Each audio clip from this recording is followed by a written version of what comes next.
ஒரு சீடன் வெளியூர் புறப்படுறதுக்கு தயாரா இருந்தான். ரொம்ப தூரம் போக போறான். திரும்பி வர நாளாகும். புறப்படுறதுக்கான ஆயத்த வேலைகள்ல ஈடுபட்டு இருந்தான். அந்த சமயம் பார்த்து இன்னொரு சீடன் அவங்கிட்ட வந்தான். நம்ம குரு உன்னை அழைச்சிட்டு வர சொன்னார், வா அப்படின்னு கூப்பிட்டான். இவன் உடனே புறப்பட்டு போனான். குருநாதரை பார்த்தான். அவர் காலில் விழுந்து வணங்கினான். வணங்கிவிட்டு எழுந்திரிச்சான். அவ்வளவுதான். குரு ஏதாவது உபதேசம் பண்ணுவாருன்னு எதிர்பார்த்தான். ஆனா நடந்தது என்ன தெரியுமா? குரு அவனுக்கு ஓங்கி ஒரு அடி கொடுத்தார். எதிர்பாராம இந்த அடியை வாங்கினதும் அந்த சீடன் அதிர்ந்து போயிட்டான். பக்கத்துல இருந்த மற்ற சீடர்களும் திகைச்சு போய் நின்னுட்டாங்க. அடி வாங்கின சீடனுக்கு மனசுக்குள்ள குழப்பம். நாம என்ன தப்பு பண்ணணும், புறப்படுற நேரத்துல இப்படி குரு கிட்ட அடி வாங்குற மாதிரி ஆயிட்டுதே அப்படின்னு நினைச்சு மனசுக்குள்ள ரொம்ப வேதனைப்பட்டான். கொஞ்சம் துணிச்சலை வரவழைச்சுக்கிட்டு குருநாதர்கிட்டயே கேட்டுட்டான், சுவாமி, நான் என்ன தப்பு பண்ணினேன்? என்ன இப்படி அடிச்சுட்டீங்களே, ஒரு வார்த்தை கூட உங்களை எதிர்த்து நான் பேசினது இல்லையே, இவ்வளவு காலமா உங்க விருப்பத்துக்கு விரோதமா ஒரு காரியம் கூட நான் செஞ்சது இல்லையே, வந்ததும் வராததுமா ஒண்ணுமே சொல்லாம என்ன அடிச்சுட்டீங்களே, குருவே, நான் செஞ்ச குற்றம் தான் என்ன அப்படின்னு கண்ணீரோட பரிதாபமா கேட்டானா அந்த சீடன். ஆனா அந்த குரு முகத்துல கொஞ்சம் கூட கோபம் இல்லை. அவர் சிரிச்சுக்கிட்டே நின்னுகிட்டு இருந்தாராம். அதுக்கப்புறம் சொன்னாராம், என்னுடைய அருமை சீடனே, நீ ஒரு தவறும் பண்ணல. நான் உன்னை அடிச்சது நீ ஏதோ தப்பு பண்ணிவிட்டேங்கிறதுக்காக இல்ல. நீண்ட பயணம் போக போறேன். ஞாபகமா ஏதாவது கொடுத்து அனுப்ப வேணாமா? நீ ஞானம் பெற்ற பிறகுதான் திரும்பி வரப்போறேங்கிறது எனக்கு தெரியும். அதுக்கு பிறகு உன்னை வந்து அடிக்க முடியுமா? அதனால இப்ப கிடைச்சிருக்கிற இந்த வாய்ப்பை பயன்படுத்திக்கிட்டேன். அப்போதைக்கு இப்பவே அடிச்சுட்டேன், அவ்வளவுதான், வேற ஒண்ணும் இல்லை அப்படின்னாராம். குரு சிரிச்சுக்கிட்டே இப்படி சொல்றார். இருந்தாலும் இதுவும் ஒரு உபதேசம் தான். அதிர்ச்சிகளால விழிப்படைய வைக்கிறதும் ஒரு வழிதான். இது ஜென் வழி. பெரும்பாலும் அதிர்ச்சியின் மூலமாகவே ஞான தரிசனத்தை அருள்கிறவர்கள் தான் ஜென் குருமார்கள். நம்ம தியானம் தான் ஜென்.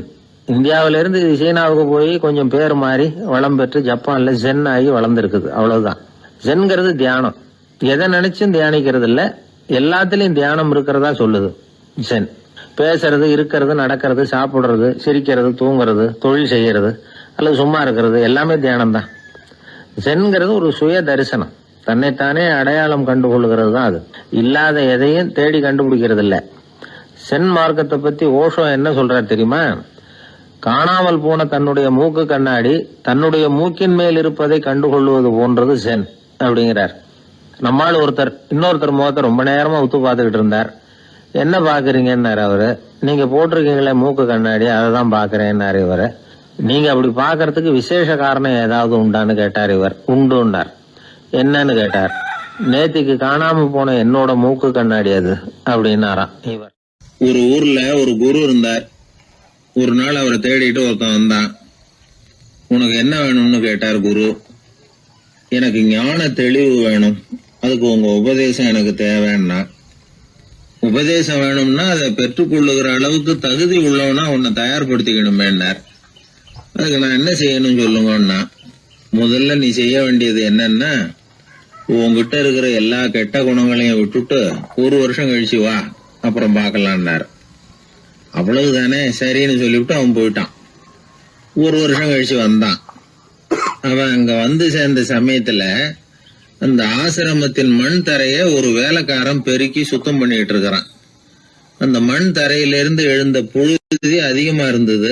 அது காத்துல கலந்தது. சீடனையே மறைக்கிற அளவுக்கு ஆயிட்டுது. ஒரே புழுதி மயம். சீடனுக்கு கோபம் வந்துட்டுது. அந்த வேலைக்காரனை அடிக்கிறதுக்காக கைய வாங்கிட்டு போனான். அவன் ஓடி போய் குரு கிட்ட சொல்லிவிட்டான், குருவே, உங்க உத்தரவுப்படிதான் நான் தரையை சுத்தம் பண்ணேன், ஆனா அந்த ஆளு என்ன அடிக்க வர்றான் அப்படின்னா. குரு பார்த்தார். அந்த சீடனை கூப்பிட்டார். இத பாருப்பா, உன்னுடைய எண்ணங்கள்ல பாம்பு புகுந்துட்டுது. அதையெல்லாம் விரட்டி அடிச்சு விட்டு 1 வருஷம் கழிச்சு வா, அதுக்கப்புறம் பாக்கலான்னுட்டார். சீடன் யோசனை பண்ணான். சரின்னு சொல்லிட்டு போயிட்டான். 1 வருஷம் கழிச்சு மறுபடியும் வந்தான். இப்போ அவன் வர்ற சமயத்துல அந்த வேலைக்காரன் என்ன பண்ணான் தெரியுமா?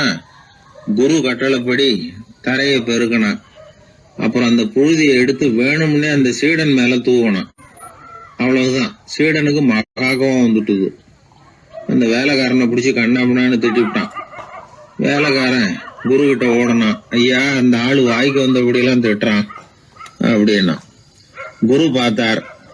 ஓ அப்படியா, அப்படின்னா இந்த தடவை பாம்புகள் கிடையாது, இப்போ அவன் இதயத்துக்குள்ள நுழைஞ்சிருக்கிறது நாய். அதை விரட்டி அடிச்சு விட்டு இன்னும் ஒரு வருஷம் கழிச்சு அவனை வர சொல், அப்புறம் பார்க்கலாம் அப்படின்னு சொல்லி அனுப்பி வச்சுட்டார். சீடன் திரும்பி போயிட்டான். ஒரு வருஷம் கழிச்சு மறுபடியும் வந்தான். இப்ப அவன் வர்றப்போ என்ன செய்யணுங்கிறத அந்த வேலைக்காரங்கிட்ட குரு ஏற்கனவே சொல்லி வச்சிருக்கிறார். அது பிரகாரமே அவன் பண்ணனான். அவன் என்ன செஞ்சான் தெரியுமா? கூட்டி பெருக்கின புழுதியெல்லாம் ஒரு வாளி தண்ணியில போட்டு நல்லா கலக்கி அந்த சீடன் தலையில ஊத்தினான். இவ்வளவு செஞ்சும் இந்த தடவை அவனுக்கு கோபமே வரல. அதுக்கு பதிலா அவனை பார்த்து நன்றின்னா. எதுக்கு நன்றி தெரியுமா? எதையும் சகிச்சுக்கிட்டு அமைதியா இருக்கும் குணத்தை கற்றுக்கொள்வதற்கு உதவியா இருந்ததுக்காக அந்த வேலைக்காரனுக்கு நன்றி. இத கேள்விப்பட்ட உடனே அந்த குரு ஓடி வந்தார். இவனை கட்டி பிடிச்சுக்கிட்டார். இனிமே நான் உனக்கு உபதேசம் பண்ணலாம், அதுக்கான தகுதி உனக்கு வந்துட்டுதுன்னார். இதுல இருந்து என்ன தெரியுது? ஒருத்தர்கிட்ட உபதேசம் வாங்கணும்னா கூட அதுக்குன்னு ஒரு தகுதி நமக்கு தேவைப்படுது. சகிப்புத்தன்மை ஒவ்வொரு மனிதனுக்கும் தேவைதான். இந்த காலத்துல ஒரு குரு, அவரை தேடி ஒருத்தன் வந்தான். குரு அவனை நிமிர்ந்து பார்த்துட்டு சொன்னார், நீ முதல்ல சகிப்புத்தன்மையை வளர்த்துக்கிட்டு அதுக்கப்புறம் என்கிட்ட வாழ்னார். இவன் அவரை நிமிர்ந்து பார்த்துட்டு சொன்னான், குருவே, நான் உங்ககிட்ட வந்திருக்கிறதே சகிப்புத்தன்மையை வளர்த்துக்கிறதுக்காகத்தானே அப்படின்னு. மனுநீதி சோழன் வரலாறு நமக்கு தெரியும். அது மாதிரி நீதி தவறாத ஆட்சியாளர்கள் பல பேர் இருந்திருக்கிறாங்க இந்த உலகத்துல. ஹசரத் உமர் பின் கத்தாப் அப்படின்னு ஒருத்தர், இஸ்லாத்தின் 2வது கலீஃபா இவர். அவருடைய ஆட்சி காலத்துல நடந்த ஒரு நிகழ்ச்சி. இந்த மன்னருக்கு ஒரு மகன், அவர் பேரு அபு ஷஹ்மா. அந்த மிசர் நாட்டு கவர்னர் அமர் பின் நாஸ், அந்த மன்னருடைய மகன் கவர்னர் அவர்களுடைய கவனிப்புல இருந்தார். அந்த சமயத்துல ஒரு நாள் அவர் மதுபானா இருந்தனார். கவர்னருக்கு தெரிஞ்சு போச்சு. அவருக்கு தர்ம சங்கடமா போட்டுது. அவர் செஞ்சது மன்னருடைய மகன். கவர்னர் யோசனை பண்ணார். அவர் மெதுவா தன்னுடைய வீட்டுக்கு அழைச்சிட்டு வந்தார். அதிகமா அவரை கஷ்டப்படுத்தாம ஒரு சின்ன தண்டனை கொடுத்து பிரச்சனையை தீர்த்துட்டார். ஏதோ பேருக்கு ஒரு தண்டனை, அவ்வளவுதான். இது நடந்து கொஞ்ச நாள் கழிச்சு மன்னருக்கு இந்த விஷயம் தெரிஞ்சு போச்சு. தன்னுடைய மகன்கிறதுனால கவர்னர் லேசான தண்டனையோட விட்டுட்டார் அப்படிங்கறத புரிஞ்சுக்கிட்டார். உடனே கவர்னருக்கு தகவல் அனுப்பினார். அமர் பின் ஆஸ் அவர்களே, என்னுடைய மகன் மதுபானம் அருந்தி இருக்கிறான். அது உங்களுக்கு தெரிஞ்ச உடனே தண்டனை கொடுத்திருக்கிறீங்க. கலீஃபாவின் மகன்கிற காரணத்தினால குறைவான தண்டனையை கொடுத்ததாக கேள்விப்படுறேன். இது ஷரியத்தின்படி மாபெரும் குற்றம். உங்களுடைய நடத்தையும் மன்னிக்க கூடியதல்ல. இந்த கடிதம் கண்ட உடனே மகன் அபு ஷஹ்மாவை மதீனாவுக்கு அனுப்பி வைக்க வேண்டியது அப்படின்னு கடிதம் எழுதினார். அதை பார்த்தார் கவர்னர். உடனே கலீஃபாவின் மகனை மதீனாவுக்கு அனுப்பி வச்சார். மன்னர் முன்னாடி நீதி விசாரணை நடக்குது. தன்னுடைய மகனுக்கு சவுக்கடி வழங்கும்படியா உத்தரவிடுறார் ஹசரத் உமர் பின் கத்தாப். தண்டனை நிறைவேற்றப்பட்டது. கூடியிருந்தவர்கள்லாம், ஐயா கொஞ்சம் கருணை காட்டுங்க அப்படின்னு சொல்லி மன்னர்கிட்ட வேண்டிக்கிட்டாங்களாம். இந்த வேண்டுகோளை மன்னர் ஏத்துக்கல. நீதியின் முன்னால் தந்தை மகன் அன்பு நேசம் உறவு இந்த முறைகளை எல்லாம் கவனிக்க முடியாது. குற்றம் செஞ்சவர் தண்டிக்கப்பட வேண்டியவர், அவர் யாரா இருந்தாலும் சரி அப்படின்னாராம். எல்லா ஆட்சியாளர்களுமே கவனிக்க வேண்டிய ஒரு செய்தி இது. அவர் ஒரு நாள் தன்னுடைய அரசாங்க கணக்கு வழக்குகளை பார்த்துட்டு இருக்கிறார். அந்த சமயத்துல அவரை பார்க்க ஒரு பெரிய மனிதர் வந்தார். இவர் தன்னுடைய சொந்த வேலை காரணமா வந்திருக்கிறார் அப்படிங்கறத அவர் புரிஞ்சுக்கிட்டார். உடனே அது வரைக்கும் எரிஞ்சுகிட்டு இருந்த விளக்க அணைச்சுட்டு இன்னொரு விளக்க ஏற்றி வச்சுக்கிட்டாராம். இந்த செயலுக்கு என்ன காரணம்னு கேட்டிருக்கிறார் வந்தவர். இதுக்கு அவரு சொன்னார், ஐயா, நீங்க வந்த போது இங்க எரிஞ்சுகிட்டு இருந்தது அரசாங்க விளக்கு, இப்ப எரியறது சொந்த விளக்கு. சொந்த விஷயங்களை பேசுறப்போ அரசாங்க பணத்தை செலவு பண்ணக்கூடாது, அதனாலதான் விளக்க மாத்தினேன் அப்படின்னாராம். இப்படி எல்லாம் பல பேர் இந்த உலகத்துல இருந்திருக்கிறாங்க. ஆனா இப்ப எல்லாம் பல பேர் அப்படி இருக்கிறது இல்ல. ஒருத்தர் அப்படிதான் அரசாங்க விஷயங்களை பார்த்துக்கிட்டு உட்கார்ந்து இருக்கிறார். அந்த சமயத்துல ஒரு பெரிய தொழில் அதிபர் அவரை பார்க்க வந்திருக்கிறார். இவரு சடார்னு எழுந்திருச்சு எரிஞ்சுகிட்டு இருந்த விளக்க அணைச்சுட்டார். எங்கும் ஒரே இருட்டு. ஏன் விளக்க அணைச்சுட்டீங்கன்னு கேட்டிருக்கிறார் வந்தவர். இங்க நடக்கிறது மத்தவங்க கண்ணுல பற்றக்கூடாது அப்படிங்கறதுக்காக தான் விளக்க அணைச்சேன். நீங்க கொண்டு வந்திருக்கிறத அப்படி ஒரு ஓரமா வச்சுட்டு போடுங்க, அதுக்கப்புறமா விளக்க போட்டு நான் எடுத்துக்கிறேன் அப்படின்னாராம் இவர். ஒரு குழந்தை அம்மா கிட்ட போச்சு, அம்மா என்ன தூக்கிக்க. உடனே அந்த அம்மா அந்த குழந்தைய தூக்கி இடுப்புல வச்சுக்கிறாங்க. எந்த பக்கம் வச்சுக்கிறாங்க? இடது பக்கம். பொதுவா குழந்தைய தூக்குறவங்க யாரும் வலது பக்கம் இடுப்புல வச்சுக்கிறது இல்ல. விவரம் தெரியாத சில ஆம்பளைகளை அப்படி தூக்கி வச்சுக்கிட்டு அலையிறது உண்டு. ரொம்ப காலமாவே குழந்தைகளை இடுப்புல இடது பக்கமா வச்சிருக்கிற பழக்கம் தான் இருந்து வந்திருக்குது. இதுக்கு ஆய்வாளர்கள் என்ன காரணம் சொல்றாங்க தெரியுமா? அப்படி இருந்தாதான் குழந்தை சொல்றத குழந்தை நினைக்கிறத தாயினால நல்லா உணர முடியுதாம். இடது பகுதி ஆட்சி பண்றது குறிப்பா காதின் தலைமையாக இருக்கிறது வலது பக்கம் தான். அதனால தாய் குழந்தைக்கு பதில் சொல்லவோ அது என்ன கேக்குதுங்கிறத சீக்கிரமா புரிஞ்சுக்கிட்டு நடந்துக்கவோ அதுதான் சௌரியம் அப்படின்னு ஆய்வாளர்கள் இதுக்கு காரணம் சொல்றாங்க. இதனால என்ன ஆகுதான், தாய்க்கும் குழந்தைக்கும் நெருக்கம் அதிகமாகுதான், குழந்தைக்கும் பாதுகாப்பு அதிகமா. அது மட்டும் இல்ல, ஒரு தாய் தன்னுடைய குழந்தைய இடுப்புல சுமக்கிறதுனால அவள் நினைக்கிறத அவளோட இதய துடிப்ப குழந்தை உணர்தான். 9 மாதத்துக்கும் அதிகமா இருந்த இடம் இல்லையா, அதனால அவளை பத்தி நல்லா அறிந்து கொள்ளுகிற வாய்ப்பும் குழந்தைக்கு கிடைக்குது. நம்ம முன்னோர்கள் ரொம்ப காலத்துக்கு முன்னாடியே வலது கையை பார்க்க ஆரம்பிச்சிட்டாங்களாம். அவங்க பயன்படுத்திய கல் ஆயுதங்கள்லாம் வலது பக்கமா தான் தீட்டப்பட்டிருக்குது. அதுல இருந்து நமக்கு என்ன தெரியுதுன்னா, வலது கையை தான் உபயோகப்படுத்தி இருக்கிறாங்கிறது தெரியுது. இப்படி எல்லாம் இருந்தா கூட இன்னைக்கு நம்மள 10ல் ஒருத்தருக்கு ஒரு பழக்கம் உண்டு, அது இடது கை பழக்கம். ஆனாலும் 2 கைகளும் ஒற்றுமையா இருக்கிறதுக்கு தான் ரொம்பவும் முயற்சி பண்ணுதான். இப்போ வலது கை பழக்கம் உள்ளவங்க பேசுறதுக்கு, எழுதுறதுக்கு, செயல்படுத்துற தலைமையகம் தலையின் பின்புறம் பிடரியில் இருக்குது. இடது கை பழக்கம் உள்ளவங்களுக்கு மூளையில 2 பக்கங்கள்லயும் தலைமையகம் இருக்குது. இது விஞ்ஞானிகள் சொல்றது. எத்தனையோ மேதைகள் இடது கை பழக்கம் உள்ளவங்களா இருந்திருக்கிறாங்க. அமெரிக்க மேதை பெஞ்சமின் பிராங்கிலின், இத்தாலிய ஓவியர் லியோனார்டோ டாவின்சி, இப்படி நிறைய பேர் இருந்திருக்கிறாங்க, இப்பவும் இருக்கிறாங்க. காலங்காலமா இயல்பாவே இடது கை பழக்கம் இருந்து வந்திருக்குது. அப்படி இருக்கிறப்போ வலது கை எப்போ இடது கைய வென்றது, ஜெயிச்சது அப்படிங்கிற விவரம் இன்னமும் யாருக்குமே புரியல, ஆய்வாளர்களுக்கும் புரியல. அவங்களும் யோசிச்சுக்கிட்டு இருக்கிறாங்க. உலகம் இடது பக்கமா தான் சுத்துது. வானத்துல இருக்கிற வெள்ளி வீதி, அப்புறம் அணுவுல இருக்கிற துணுக்குகள், உடம்புல இருக்கிற அமினோ அமிலம், இப்படி எல்லாமே இடதுபுறமா தான் இயங்கிட்டு இருக்குது. இவ்வளவு செய்திகள் இடது கைக்கு ஆதரவா இருக்கிறப்போ அது எப்படி வலது கை கிட்ட ஏமாந்தது அப்படிங்கிற ரகசியம் இன்னமும் யாருக்கும் தெரியலையா.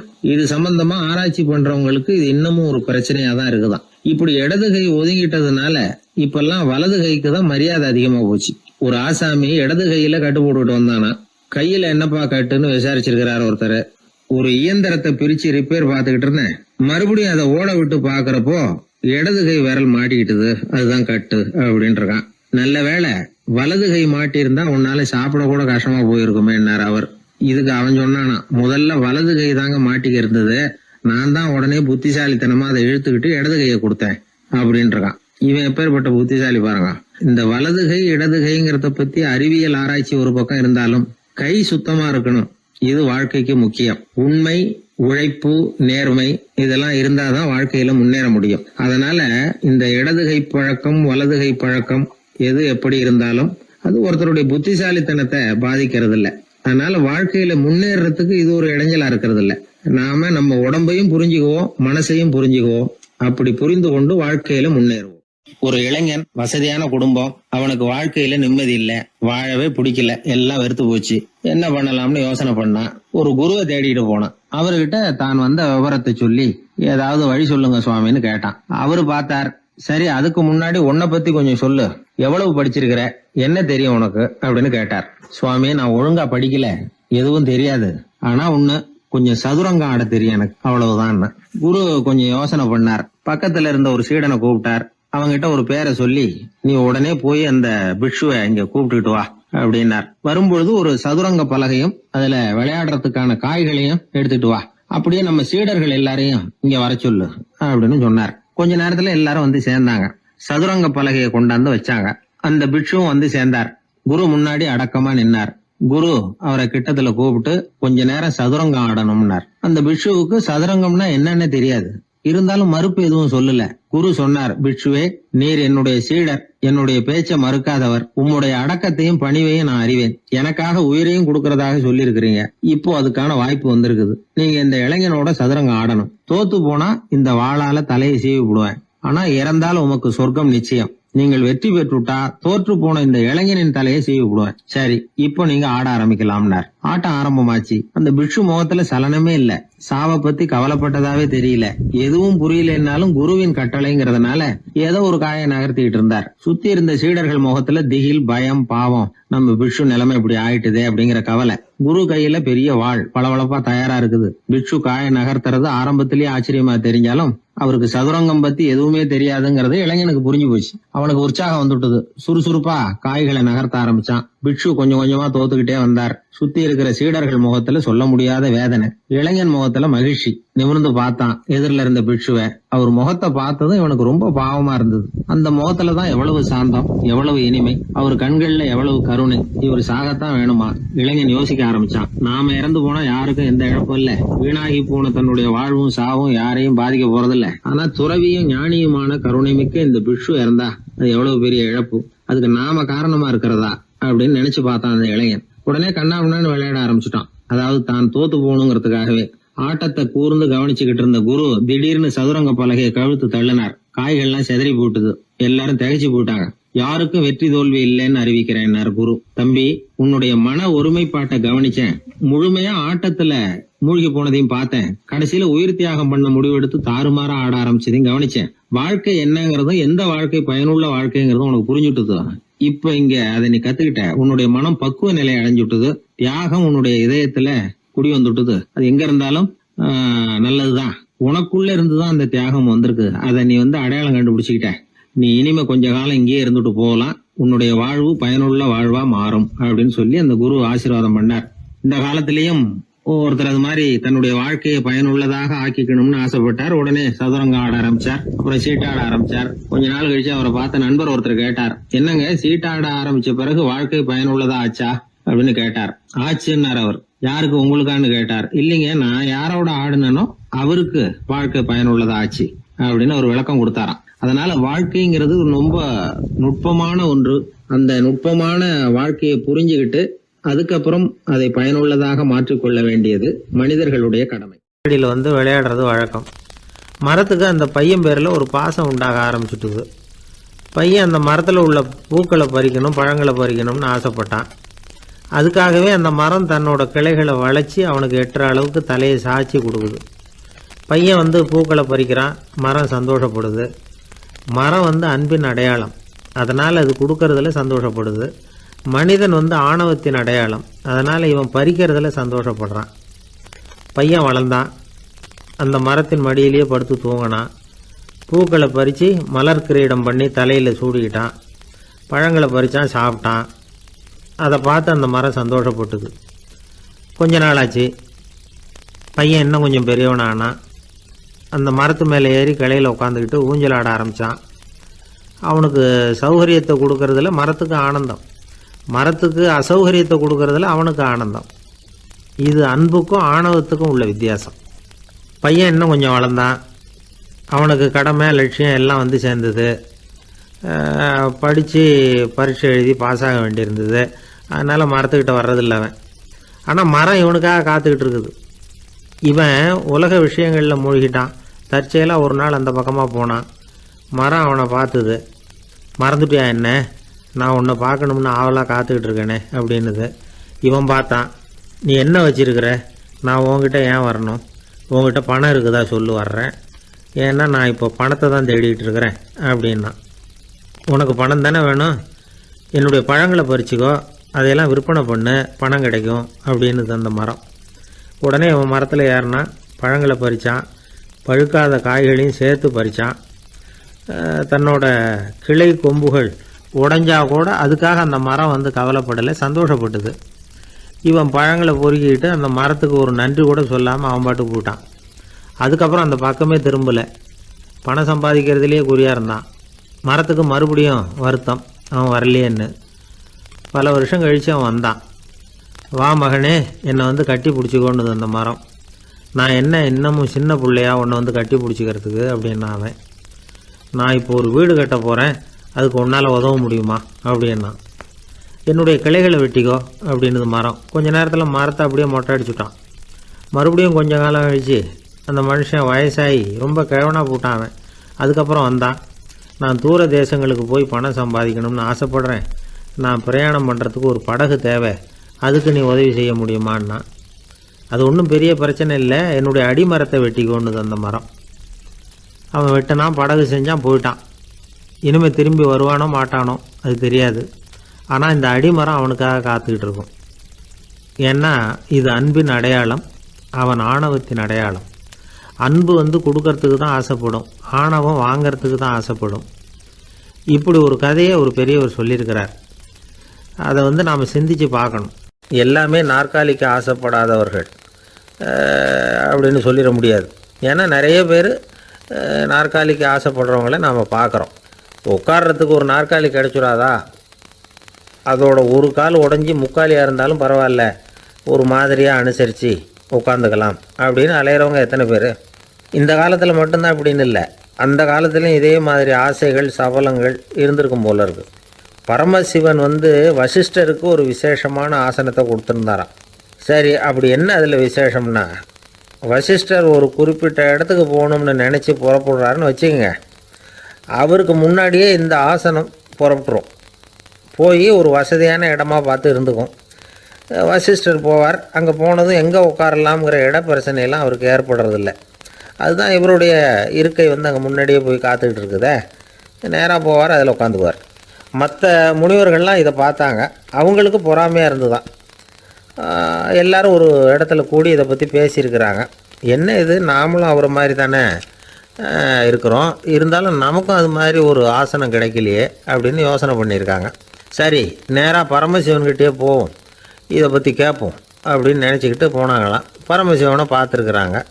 ஐயா, நாங்களும் முனிவர்கள் தானே, வசிஷ்டர் பண்ணுறது மாதிரி நாங்களும் உங்களை குறித்து கடும் தவம் பண்ணிக்கிட்டு தானே இருக்கிறோம். அப்படி இருக்கும் பொழுது அவருக்கு மட்டும் ஏன் இந்த விசேஷ சலுகை அப்படின்னு கேட்டிருக்காங்க.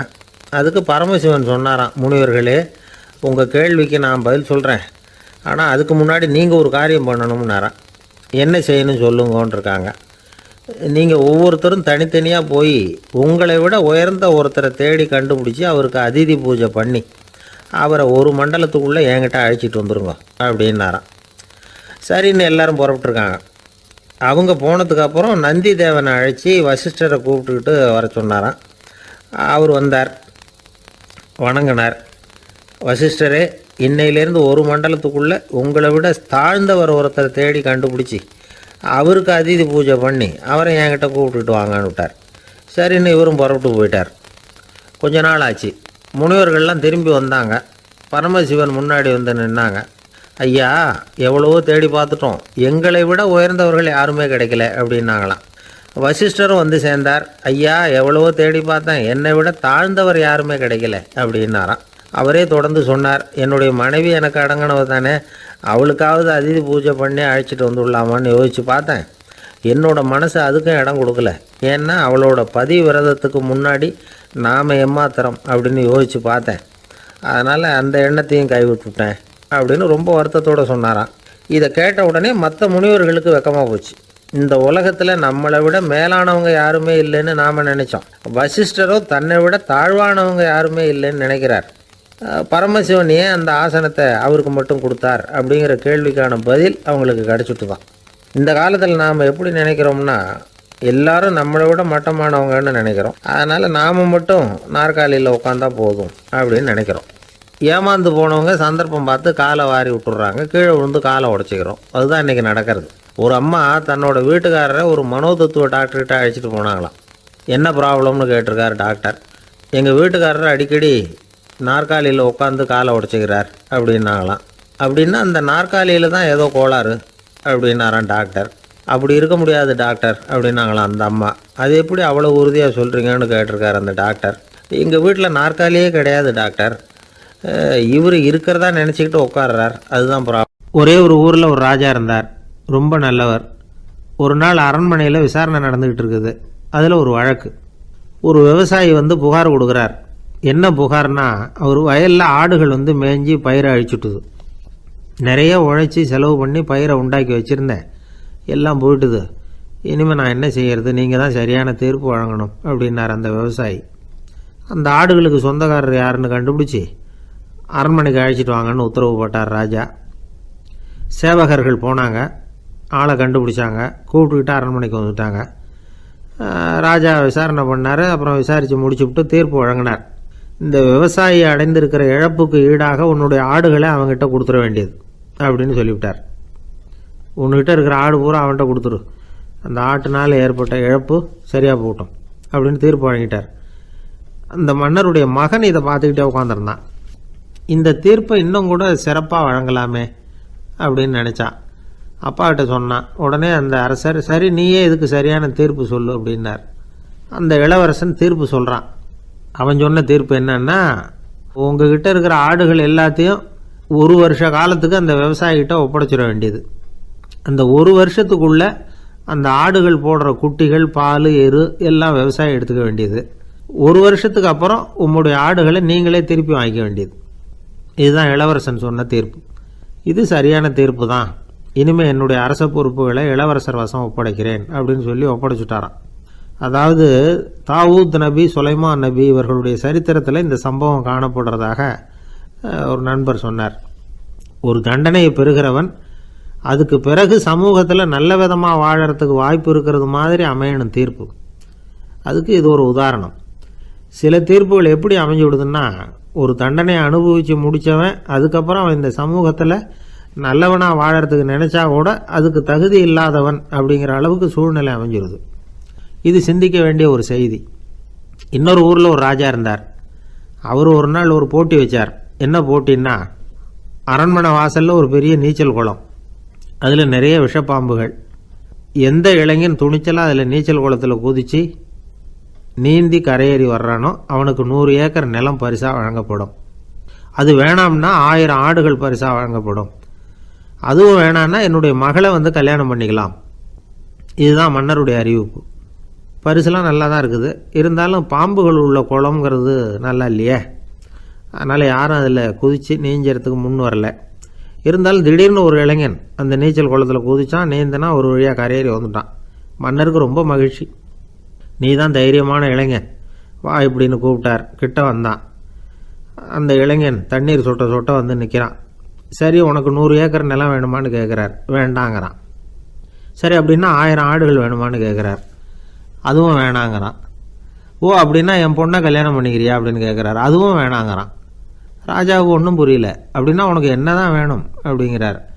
என்னை பிடிச்சி இந்த குளத்தில் தள்ளி விட்டவன் யாருங்கிறது எனக்கு தெரியணும் அப்படின்னா. 1944 வருஷத்துல ஒரு நாள் மொரார்ஜி தேசாய் எரவாடா சிறையில் இருந்தார். காவல்துறை உயர் அதிகாரி ஒருத்தர் வர்றார். மொரார்ஜி தேசாய சிறை அதிகாரி அலுவலகத்துக்கு அழைச்சிட்டு போறார். சிறை அதிகாரி ஒரு தகவலை சொல்றார். உங்க நண்பர் மங்கள்தாஸ் பக்வாசா அப்படிங்கிறவர் நாசிக் சிறையில அடைக்கப்பட்டிருந்தார். அவருக்கு உடல் நலம் ரொம்ப பாதிக்கப்பட்டதுனால அவரை சிறையிலிருந்து பம்பாயில உள்ள ஹரிகிருஷ்ணன் தாஸ் மருத்துவமனைக்கு கொண்டுகிட்டு போயிருக்கிறாங்க. அவரும் உங்களை பார்க்கணும்னு ரொம்ப ஆவலோட இருக்கிறார். அதனால நீங்க பரோல்ல போய் பாத்துட்டு வாங்களே அப்படின்னார். நிபந்தனையோட போய் பாத்துட்டு வரலாம்னார். தியாக செம்மல்கள் பரோல்ல செல்றதில்ல அப்படிங்கிற உறுதியோட தான் சிறைச்சாலைக்கு வருவாங்க. இப்படி இருக்கிறப்போ மொரார்ஜி மட்டும் பரோல்ல போயிட்டு வர்றதுக்கு எப்படி சம்மதிப்பார்? உயிர் நண்பரின் உயிர் ஆடுது அப்படிங்கறத கேட்டதும் உடனே போய் பார்க்கணும்னு ஆவல் தான். இருந்தாலும் வரன்முறையை மீறி போய் பாக்குறதுன்னா அது தேச பக்தியையே அவமானப்படுத்துறது மாதிரி ஆகும் அப்படிங்கறத அவர் உணர்ந்தார். அதனால நான் பரோல்ல போகிறதுக்கு நான் தயாரா இல்லை அப்படின்னு சொல்லிவிட்டாராம். நண்பருடைய கடைசி ஆசைய நிறைவேற்றுறது உங்க கடமை இல்லையா அப்படின்னு கேட்டிருக்காரு சிறை அதிகாரி. கடமை தான், அதே சமயம் என்னுடைய கடமையை காப்பாத்துறதும் முக்கியமாச்சே அப்படின்னாரா இவர். அதுக்கப்புறம் அந்த அதிகாரி நிபந்தனை இல்லாமலே மொரார்ஜியை வெளியில அனுப்புறதுக்கு சம்மதிச்சாராம். அப்படி இருந்தும் மத்த நண்பர்களை கலந்துகிட்டு தான் மொரார்ஜி வெளியில புறப்பட்டாராம். பம்பாய்க்கு போனார். படுக்கையில நண்பரை சந்திச்சார். அவர் ரொம்ப மோசமான நிலைமையில இருந்தார். உடல்நிலை கவலைக்கிடம்னு தான் டாக்டர்களும் சொன்னாங்க. மங்கள்தாஸ், இனி எனக்கு வாழ்க்கையில என்ன இருக்கு, நான் இறந்து விடுறதே மேலுன்னாராம். மொரார்ஜிக்கு ரொம்ப வருத்தமா போச்சு. மங்கள்தாஸ் இல்லத்துல இருந்த சமயத்துலதான் மொரார்ஜிய கைது பண்ணாங்களாம். அந்த அதிர்ச்சி தான் மங்கள்தாஸ ரொம்ப பாதிச்சிருக்கு அப்படிங்கறத அவர் புரிஞ்சுக்கிட்டார். இத பாருங்க, விடுதலை போராட்டத்துல ஈடுபடுறவங்களை கைது பண்றதும் சிறையில அடைக்கிறதும் சகஜம் தானே. அன்னைக்கு உங்க வீட்டுல இருந்தப்போ நான் கைது செய்யப்படலைன்னாலும் இன்னொரு இடத்துல நான் கைது செய்யப்பட்டுதான் இருப்பேன். அதனால அதை பத்தி நீங்க ஏன் வேதனைப்படணும்? நீங்க தைரியமா உறுதியா இருக்கணும். அது மட்டும் இல்ல, அது வரைக்கும் மருந்தே சாப்பிடாம இருந்த மங்கள்தாஸ மருந்து சாப்பிட வச்சாராம். 2 நாள் அவர் பக்கத்திலே இருந்தார். அதுக்கப்புறம் பெரிய டாக்டரை பார்த்து மங்கள்தாஸ் உடல் நல சம்பந்தமா விசாரிச்சார். இப்ப பரவாயில்ல, தேறி இருக்கிறார். எப்படி இருந்தாலும் இன்னும் ஒரு 6 மாசம் தான் அவர் உயிரோட இருப்பார் அப்படின்னு சொல்லிவிட்டாரு டாக்டர். ஆனா அதுக்கப்புறம் நடந்தது என்ன தெரியுமா? மங்கள்தாஸ் அதுக்கப்புறம் 25 வருஷம் சௌக்கியமா இருந்தாராம். இவர் 6 மாசம் தான் இருப்பாருன்னு சொன்ன அந்த டாக்டர் 6 மாசத்துல ஒரு எதிர்பாராத விபத்துல சிக்கி இறந்து போனாராம். 6 மாசம்னு டாக்டர் போட்ட கணக்கு சரிதான், ஆனா இடம் தான் மாறி போச்சு. ஒரு திருடன் ஒரு வீட்டுல போய் திருடணும்னு திட்டம் போட்டான். இருட்டுனதும் போய் திருடணும். ஆனா ராத்திரி ஆனா வாசல் கதவை சாத்தி உள்பக்கம் தாழ்பால் போட்டுருவாங்களே, என்ன பண்றது, எப்படி வீட்டுக்குள்ள போறது? இவன் யோசனை பண்ண ஒரு முடிவுக்கு வந்தான். சரி, பகல் நேரத்திலேயே யாருக்கும் தெரியாம இந்த வீட்டுக்குள்ள நுழைஞ்சிருவோம். அங்க போய் எங்கேயாவது ஒளிஞ்சுக்குவோம், இருட்டுற வரைக்கும் பேசாம இருப்போம். ராத்திரி எல்லாரும் தூங்கினதுக்கு அப்புறம் நைஸா போய் பீரோவை திறந்து இருக்கிறது பூரா எடுத்துக்கிட்டு ஓடியாந்துடலாம் அப்படின்னு திட்டம் போட்டான். அதே மாதிரி ஒரு நாள் மத்தியானத்துக்கு மேல அந்த வீட்டுக்காரன் எங்கேயோ வெளியில புறப்பட்டு போனான். வீட்டுக்கார அம்மா அடுப்பங்கரையில என்னமோ சமைச்சுக்கிட்டு இருந்தாங்க. திருடன் பார்த்தான், இதுதான் சமயம்னு அந்த வீட்டுக்குள்ள மெதுவா நுழைஞ்சிட்டான். எங்க ஒளியலாம்னு பார்த்தா வலது பக்கம் ஒரு ரூம் இருந்தது. அங்க போனான். அங்க ஒரு படுக்கை அறை, அங்க ஒரு பெரிய கட்டில் இருந்தது. அதுக்கு அடியில போய் பதுங்கிட்டான். இருட்டுனது நம்ம வேலையை ஆரம்பிக்கலாம், அது வரைக்கும் பொறுமையா இருக்கணும் அப்படின்னு சொல்லி பேசாம வாயை மூடிட்டு கம்முன்னு இருக்கிறான். ரொம்ப நேரம் கழிச்சு வெளியில போயிருந்த வீட்டுக்காரன் திரும்பி வந்தான். சாப்பிட்டான், லைட்டை நிறுத்தி விட்டு படுத்துட்டான். அந்த அம்மாவும் வேலையெல்லாம் முடிச்சுட்டு வந்து படுத்துட்டாங்க. நடு ராத்திரி, விடி விளக்கு லேசா எரிஞ்சுக்கிட்டு இருக்கு. வீட்டுக்காரன் லேசா கண்ணை முழிச்சான். கட்லுக்கு நேரா எதிரில ஒரு கண்ணாடி. அதுல பாக்குறான், கட்லுக்கு கீழே ஒரு திருடன் ஒளிஞ்சு இருக்கிறது தெரிஞ்சு போச்சு. உடனே அவன் திருடன் திருடன்னு சத்தம் போடல, யோசனை பண்ணான். மேஜையில இருக்கிற கத்தி எடுத்து கையில வச்சுக்குவோமா அப்படின்னு யோசனை பண்ணான். இந்த சந்தர்ப்பத்துல கத்தியை உபயோகப்படுத்துறதை விட புத்தியை உபயோகப்படுத்துறது தான் சாமர்த்தியம் அப்படின்னு நினைச்சான். உடனே அது பிரகாரம் செயல்பட ஆரம்பிச்சிட்டான். என்ன பண்ணான் தெரியுமா?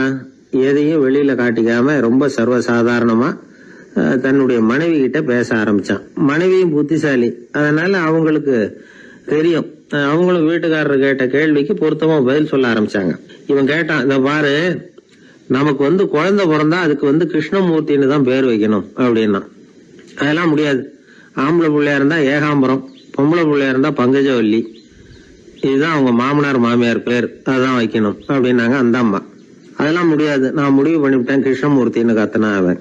இல்ல ஏகாம்பரம் பங்கஜவல்லின்றது இந்த அம்மா. வாதம் முத்தி போச்சு. கிருஷ்ணமூர்த்தி கிருஷ்ணமூர்த்தி கிருஷ்ணமூர்த்தின்னா அவன். ஏகாம்பரம் பங்கஜவல்லி ஏகாம்பரம் பங்கஜவல்லின்னு இவங்க கத்துறாங்க. ஒரே சத்தமா போச்சு. இத கேட்டதும் பக்கத்து வீட்டுல இருந்தவங்க, எழுத்த வீட்டுல இருந்தவங்க எல்லாம் எழுந்திரிச்சு ஓடி வந்து இவங்க வீட்டு கதவை தட்ட ஆரம்பிச்சுட்டாங்க. தட தடன்னு. இவன் சாவகாசமா எழுந்திரிச்சு போய் கதவை திறந்தான். என்னங்க இந்த ராத்திரி வேலையில எங்களை எல்லாம் ஏன் கூப்பிட்டீங்க, யாருக்கு என்னாச்சு அப்படின்னு கேட்டாங்க. கேட்டது யாருன்னா பக்கத்து வீட்டு கிருஷ்ணமூர்த்தி, எழுத்த வீட்டு ஏகாம்பரம் பங்கஜவல்லி எல்லாரும். அடடே, உங்களை கூப்பிடலீங்க, குழந்தைக்கு பேர் வைக்கிறது சம்பந்தமா எங்களுக்குள்ள சண்டை வந்துட்டுது, அதுதான் விஷயம். வேணும்னா இதான் கட்டிலுக்கு அடியில ஒளிஞ்சிட்டு இருக்கிறானே ஒருத்தன், அவனை கூட கேட்டு பாருங்க, அவன் தான் இதுக்கு சாட்சி அப்படிங்கிறான் அந்த ஆளு. உடனே எல்லாரும் விஷயத்த புரிஞ்சுக்கிட்டு திருடனை பிடிச்சி போலீஸ்ல ஒப்படைச்சிட்டாங்களாம். நெருக்கடியான நேரங்கள்ல பதறாம புத்திசாலித்தனமா செயல்படணுங்கிறத தெரிஞ்சுக்கிறதுக்காக இந்த கதை. புத்திசாலித்தனமா செயல்படுற ஒரு குடும்ப தலைவி இருக்காங்க. அவங்க என்ன செய்வாங்க தெரியுமா? எல்லாரும் ராத்திரி ஆனா வீட்டை உள்பக்கமா பூட்டி விட்டு தானே படுப்பாங்க. ஆனா அந்த அம்மா என்ன பண்ணுவாங்கன்னா, வீட்டை வெளிப்பக்கமா ஒரு பூட்டு போட்டு பூட்டி விடுவாங்க. எழுத்த வீட்டுக்காரங்க கிட்ட சொல்லி தினமும் இப்படி பூட்டி விட சொல்றது பழக்கம். ஏங்க அப்படி செய்யறீங்க, திருடன் சுலபமா உள்ளே வந்துடக்கூடாதுங்கிறதுக்காகவா அப்படின்னு கேட்டாங்க. இல்லைங்க, சுலபமா வெளியில போயிடக்கூடாதுங்கிறதுக்காக அப்படின்னாங்க. என்னங்க சொல்றீங்க அப்படின்னு கேட்டாங்க. ஆமாங்க, இவருக்கு அந்த பழக்கம் உண்டு அப்படின்னு தன்னுடைய வீட்டுக்காரரை காட்டினாங்க. பக்கத்து வீடுகள் பத்திரமா இருக்கணுங்கிறதுக்காக தன்னுடைய வீட்டை பூட்டி வைக்கிறது ஒரு பெரிய விஷயம் தானே. ஒரு வயதான குரு சாய்வு நாற்காலியில உட்கார்ந்திருந்தார். ஒரு ஆள் அவரை தேடிட்டு வந்தான். வந்து அவர் முன்னாடி நின்னான். ஐயா, நான் உங்களுக்கு சீடனா ஆயிடலாம்னு நினைக்கிறேன் அப்படின்னா. அந்த குரு நிமிந்து பார்த்தார். இத பாருப்பா, அது அவ்வளவு சுலபமான வேலை இல்ல. அப்படியா சொல்றீங்க அப்படின்னா. ஆமா, நீ ஒரு சீடனா ஆகணும்னா உன்னுடைய அகங்காரத்தை எல்லாம் விட்டுடணும், தியானத்துல முழுமையா ஈடுபடணும், இது மாதிரி இன்னும் பல காரியங்களை ஒழுங்கா செய்யணும், ஒரு ஈடுபாட்டோட செய்யணும். அது மட்டும் இல்ல, இதெல்லாம் தொடர்ந்து நீண்ட நாட்களுக்கு செய்ய வேண்டியிருக்கும். அப்படி உன்னால முடியுமா அப்படின்னார். வந்தவன் யோசிக்க ஆரம்பிச்சான். சீடனாகிறதுலேயே இவ்வளவு சிரமம் இருக்குங்கிறது அவனுக்கு தெரியாது. யோசிச்சுக்கிட்டே அந்த குருவை பார்த்தான். அவரு சாய்வு நாற்காலியில இருந்த நிலைமைய பார்த்தான். சரிங்க சுவாமி, சீடனாகிறது இவ்வளவு கஷ்டம்னா அது வேணாம், அதுக்கு பதிலா உங்களை மாதிரி ஒரு குருவா ஆயிடுறேனே அப்படின்னா. குரு சிரிச்சார். நீ சொல்றது சரிதான், குருவாகிறது சுலபமான வேலைதான் அப்படின்னார். இதை கேட்டதும் அந்த ஆளுக்கு ஏகப்பட்ட சந்தோஷம். கஷ்டப்படாம குருவாயிடலாம் போல இருக்குதே அப்படின்னு கணக்கு போட்டான். பிறகு அந்த குரு சொன்னார், நீ குருவாயிட்டா பல சீடர்களுக்கு தலைவனா ஆகணும், அவங்கள வழி நடத்தி செல்லணும். அது கஷ்டமாச்சே. ஏன்னா பல பேர் கோவப்படுறவங்களா இருப்பாங்க, சில சமயம் சண்டை கூட போட்டுக்குவாங்க, சொல்றத கேட்க மாட்டாங்க, பணிவு இருக்காது. இப்படிப்பட்டவங்களை எல்லாம் சமாளிக்கிறதுங்கிறது ரொம்ப ஆபத்தான விஷயமாச்சேன்னார். என்ன சுவாமி, இப்ப கொஞ்ச நேரத்துக்கு முன்னாடி தானே சொன்னீங்க குருவாகிறது சுலபம்னு அப்படின்னா. ஆமா, அது சரிதான். இப்ப என்னையே பாரு, நான் எவ்வளவு ஓய்வா இருக்கிறேன். ஆனா ஒண்ணு, ஒருத்தன் பல சீடர்களை வந்து வழி நடத்தி செல்லணும், அல்லது ஒரு சீடன் ஆயிடணும். இப்படி ரெண்டுல ஒண்ணு ஆனாதான் நல்லது அப்படின்னாரு அவரு. அவன் இப்ப ரொம்ப குழம்பி போயிட்டான். ஏன்னா மாத்தி மாத்தி ஒவ்வொரு விதமா சொல்றாரேன்னு. சுவாமி, நீங்க சொல்றத பார்த்தா ரெண்டுமே கஷ்டமான காரியமா தான் தோணுது. என்ன முடிவு எடுக்கிறதுன்னு எனக்கு புரியல. அதனால உங்களுடைய அபிப்பிராயம் என்ன, அதை சொல்லுங்க அப்படின்னு கேட்டான். இப்ப அந்த குரு சொன்னார், நீ பல சீடர்களின் தொல்லைகளுக்கு ஆளாகிறத விட நீயே முதல்ல சீடனாகி தொல்லைப்படுறதுதான் சரியா இருக்கும். ஏன்னா அப்ப நீ உன்னுடைய பிரச்சனையை மட்டும்தான் கவனிக்க வேண்டியிருக்கும். குரு ஆயிட்டீன்னா பல பேருடைய பிரச்சனையில தலையிட வேண்டியிருக்கும் அப்படின்னார். ஒரு உண்மையான குருவுக்கும் சீடனுக்கும் உள்ள உறவுங்கிறது ரொம்ப பயன் கருதாத ஒரு அன்பு கலப்பு. ரெண்டு இயற்கையான முழுமை நெருங்கி வந்து ஒன்றோட ஒன்று கலக்கிறது. அது நீங்க கேள்வி கேட்டா எப்படி அது முழுமை இருக்க முடியும்? அதுல முழுமைங்கிறது ஒரு அமைதியான நிலை. இந்த காலத்து குரு சீடர்கள்லாம் வேற மாதிரி. ஒரு குரு தன் சீடன் கிட்ட சொன்னார், இந்த பாருப்பா, நீ இந்த உலகத்துல எதுக்கும் பிரயோஜனப்பட மாட்ட, பன்றி மேய்க்கிறது கூட லாய்க்கில்லை அப்படின்னார். அப்படின்னா ஒண்ணு செய்யறேன் அப்படின்னா சீடன். என்ன பண்ணுவேன்னு கேட்டிருக்காரு குரு. உங்களை மாதிரியே ஒரு குருவாயிடுறனே அப்படின்னானா அந்த சீடன். பத்திரிகையில வர்ற செய்திகளை கூட நகைச்சுவையா சொல்றது உண்டு. அதாவது அதை நேரடியா சொன்னா வானொலியில அனுமதிக்க மாட்டாங்க சில விஷயங்களை. அது சின்னாருக்கு கௌரவ குறைச்சல், அதை வேடிக்கை கலந்து நகைச்சுவோடு சொல்லும் பொழுது அதை அனுமதிச்சிருவாங்க. அப்ப அந்த விசாரணை கமிஷன் அது இது நிறைய நடந்துகிட்டு இருந்தது. டெல்லியில இருந்து அமலாக்க பிரிவு அதிகாரிகள்லாம் வராங்க போறாங்கன்னு பத்திரிகையில அமர்க்கலப்பட்ட இடம். அந்த நேரம் வந்து நான் ஒரு ரேடியோவில் ஒரு செய்தியை தயார் பண்றோம். அப்ப என்ன பண்ணேன்னா, இது மாதிரி அந்த பத்திரிகை செய்தியை வச்சுக்கிட்டே ஒரு செய்தி சொன்னோம், இன்னொரு தகவல் சொல்லி. அதனால ஒருத்தன் வந்து தமிழ்நாட்டுல ஒரு ஆள், அவன் திடீர்னு வந்து கோடீஸ்வரன் ஆயிட்டான். நேத்து வரைக்கும் சாதாரணமா இருந்தா இன்னைக்கு கோடீஸ்வரன் ஆயிட்டான். டெல்லியில இருந்து 2 அதிகாரிகள் வராங்க, எப்படி அவன் பணம் சேர்த்தான்னு கண்டுபிடிக்கிறதுக்கு. அவனை கூப்பிட்டு 2 அதிகாரிகளும் எப்படிடா பணம் சேர்த்த?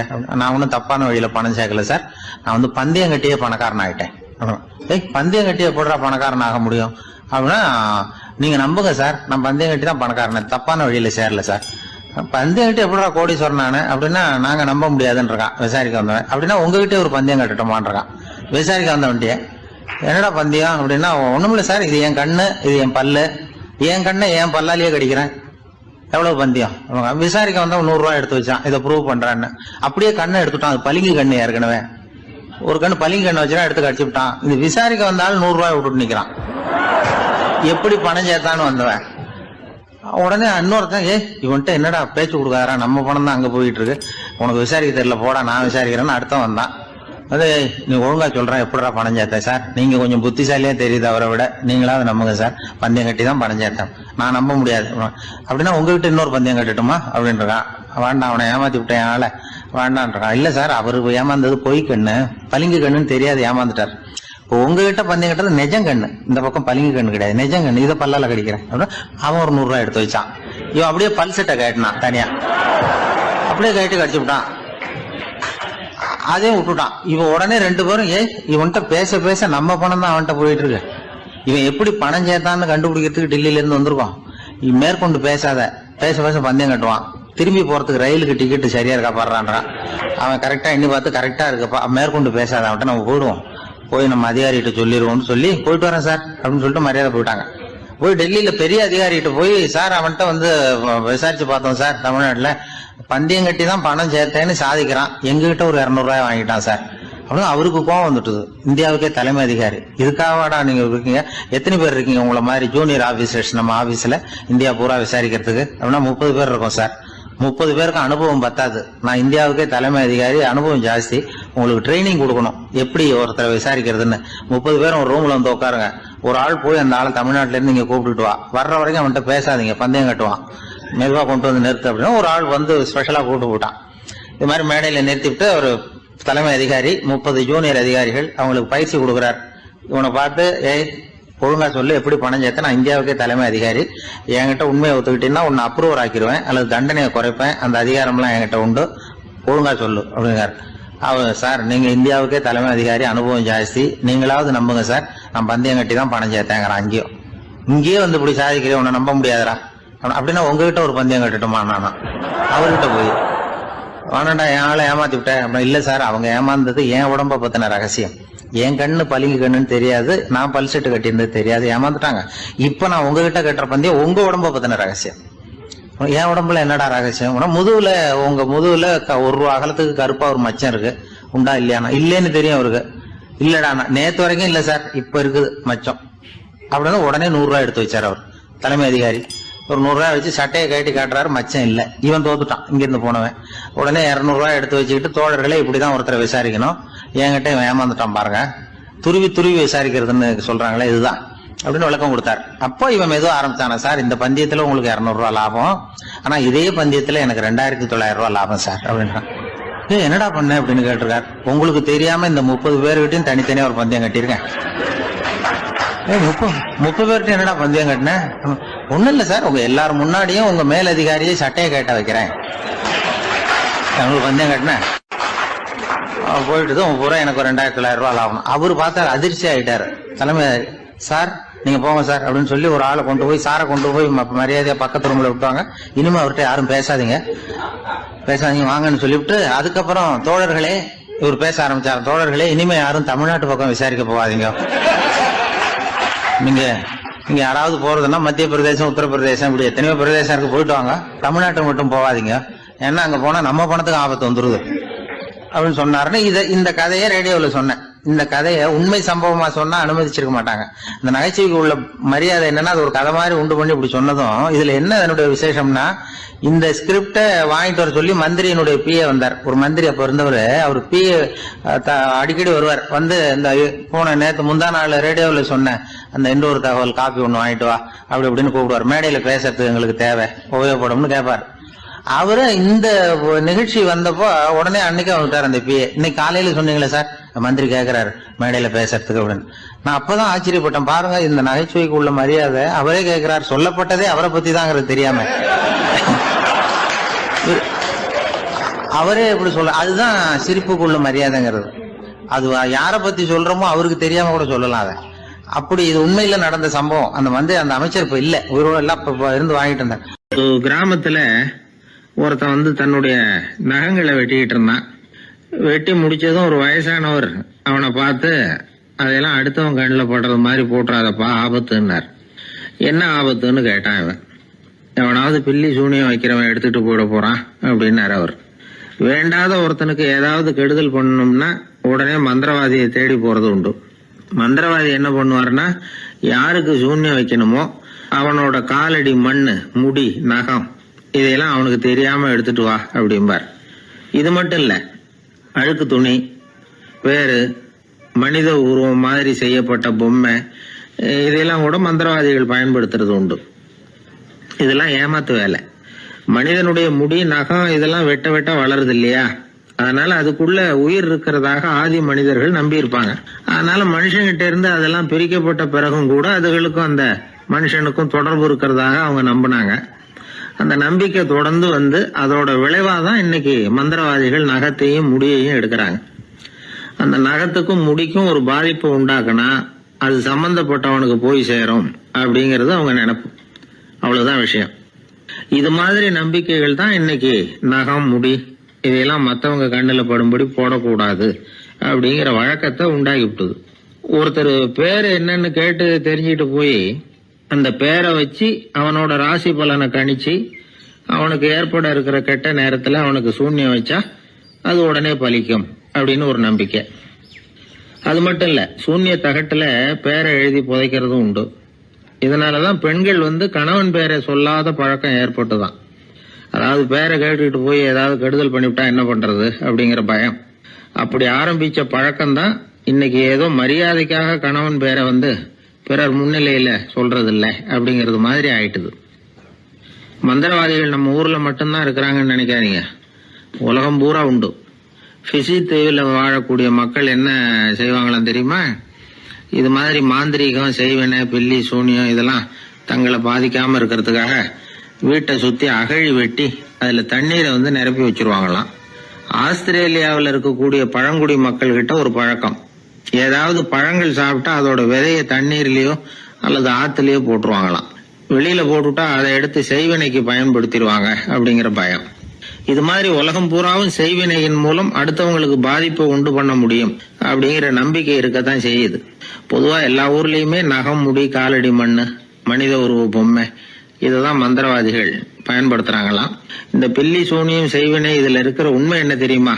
நகமோ முடியோ எதையும் செய்யறது இல்ல, சம்பந்தப்பட்டவனுக்கு ஏற்படுற பயம் இருக்கு பாருங்க, அதுதான் பாதிக்கும். இது மனநிலையை பொறுத்த விஷயம், வேற விஞ்ஞான ரீதியான பாதிப்பு இதுல எதுவும் கிடையாது. நம்ம ஊர்ல ஏற்பட்ட பகுத்தறிவு சிந்தனைகள் மூட நம்பிக்கைகளை எவ்வளவோ குறைச்சிருக்குது. இருந்தாலும் ஏமாந்து போறவங்க இன்னும் இருந்துகிட்டு தான் இருக்கிறாங்க.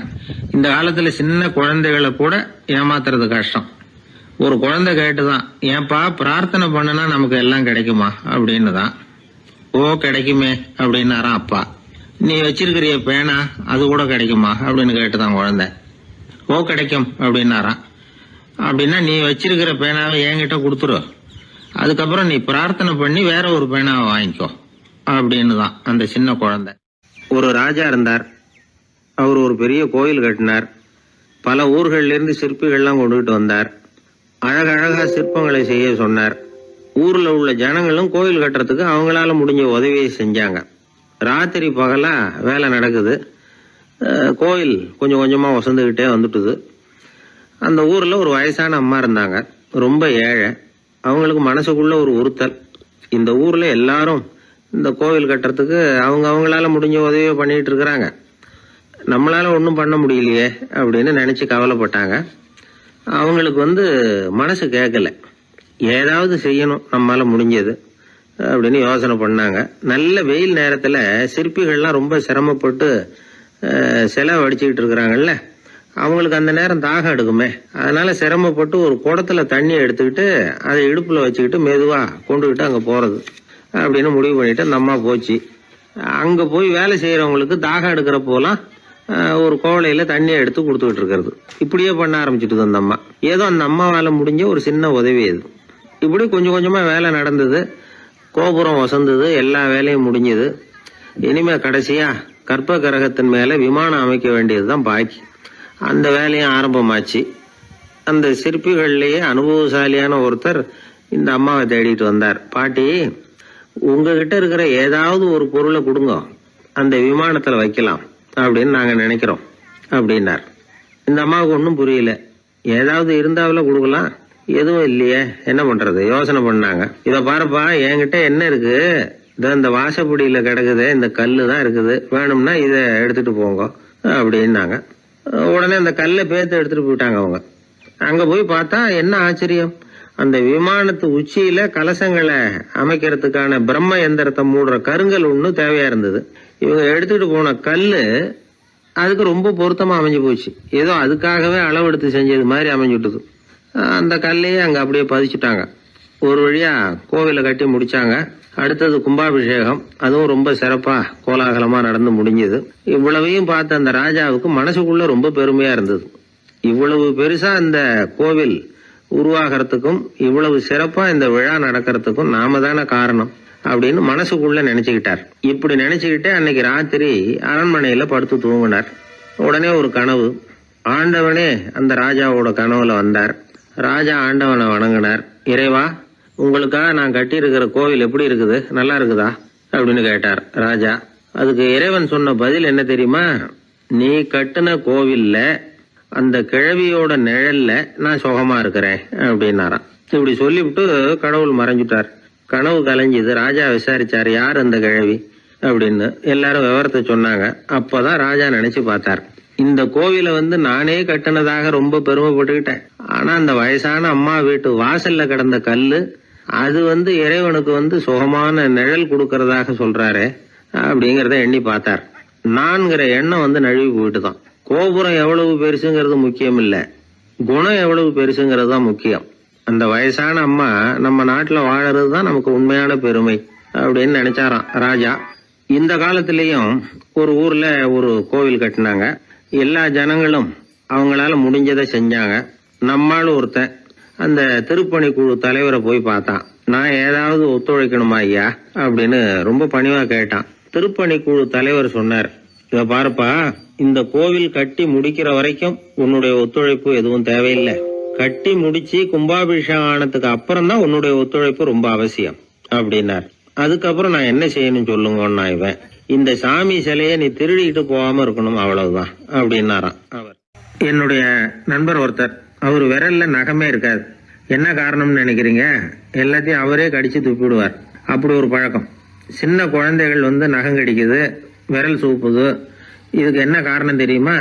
குழந்தைகள் மனசுல ஏற்படக்கூடிய ஒருவித பாதுகாப்பின்மை, இன்செக்யூரிட்டி, அல்லது தான் சரியா கவனிக்கப்படல அப்படிங்கிற எண்ணத்தோட வெளிப்பாடு தான் அது அப்படிங்கிறாங்க டாக்டர்கள். சில இடங்கள்ல 2வது குழந்தை பிறந்த உடனே பெரியவர்கள் கவனம் முதல் குழந்தைகிட்ட இருந்து கொஞ்சம் விலகி 2வது குழந்தைகிட்ட போயிடும். அந்த சமயத்துல முதல் குழந்தைக்கு இந்த பழக்கம் ஏற்படுறதுக்கு வாய்ப்பு உண்டா. சில குடும்பங்கள்ல கணவன் மனைவி 2 பேருமே வேலைக்கு போறவங்களா இருப்பாங்க. குழந்தை ரொம்ப நேரத்துக்கு பெத்தவங்களை பிரிஞ்சு இருக்க வேண்டிய சூழ்நிலை இருக்கும். குழந்தை ஒரு பாதுகாப்பின்மையை உணர ஆரம்பிக்கும். இந்த பழக்கம் வந்துடும். அதனால ஒரு குழந்தைக்கு தான் ஒதுக்கப்படுறோம் அப்படிங்கிற நினைப்பு வராம பாத்துக்கணும். வளர்ந்த குழந்தைகளும் நகம் கடிக்கும். வயசானவங்க கிட்டையும் இந்த பழக்கம் இருக்கும். இது ஒரு மனச்சிதைவின் வெளிப்பாடு அப்படிங்கிறாங்க மனநல நிபுணர்கள்.